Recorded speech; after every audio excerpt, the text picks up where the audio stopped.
Welcome back. Kevin's Automotive Repair. 2014 Mazda 3. Doing an alternator. Already got the old one out, so I'm going to show you how I did it. Now, I've seen a couple of different videos plus the instructions on the service manual. I didn't like doing it that way, so I'm going to do it this way. What I did is take the battery cable off first. That's always an obvious. That's always the first thing you want to do anytime you're messing with anything that's going to have a hot 12-volt wire, which alternators do. Starters also do, so do the same thing. So what I did, put a jack underneath the motor, jacked the motor up, took out this motor mount, which there are 17, one here, one right there, one right there. Then the entire motor mount comes out of the way, the big assembly right there. Then I'm able to jack the motor up, and then from there I can get everything I need to. Take the belt tensioner off because the one bolt on the bottom is hidden. So the belt tensioner looks like yay. That's the little what is that, 17. So you use the 17 wrench or socket that you can get onto it, preferably all 6 sides, that way it doesn't strip it, because it is aluminum. It is very malleable when it comes to stuff like that. But get the belt off, slip it out of the way. The 12mm up top here, 12mm bolt down at the bottom. You don't need to take the bolt all the way out for the tensioner. Just get it out far enough.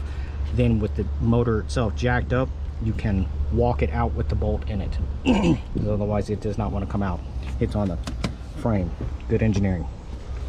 Next, 14 at the top, 14 at the bottom for the alternator. Same thing with the bottom alternator bolt on this. It will not slide out of the way because the frame's in the way. So you can take it out because it's got one of those little hook sections right here to where the bolt and everything just slides right in place, because the nut piece over here is what actually is held on. It's not held onto the frame or anything. It basically like a clamp and holds it in place. So loosen up your 14 up all the way, take out the 14 out all the way up at the top, take out your 12 for the power supply, disconnect your connector, and then just move this stuff out of the way. What I did for this part, I took off my ABS connector, moved it out of the way, so that way I could gain rotational room over here.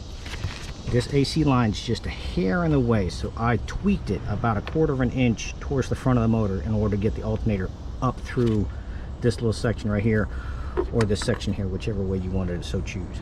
But once I put it back in, tweak it back just a little bit. Don't want to bend it too far because you don't want to get an obstruction in there.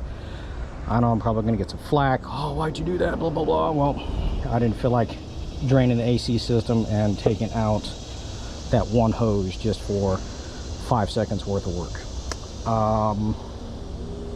But this does have 2 different kind of alternators, so you do need to make sure that you have the correct one. One for some sort of hybrid regeneration process or something like that, and then one for normal. This is a normal 100 amp one. These are kind of expensive, about $200-300 bucks. But other than that, going back together, check everything out. Oh, and yes, this did have a battery light when the car was driving, and it would be intermittent. So that is the reason why this alternator is getting replaced. But other than that, any questions, comments, please feel free to let me know.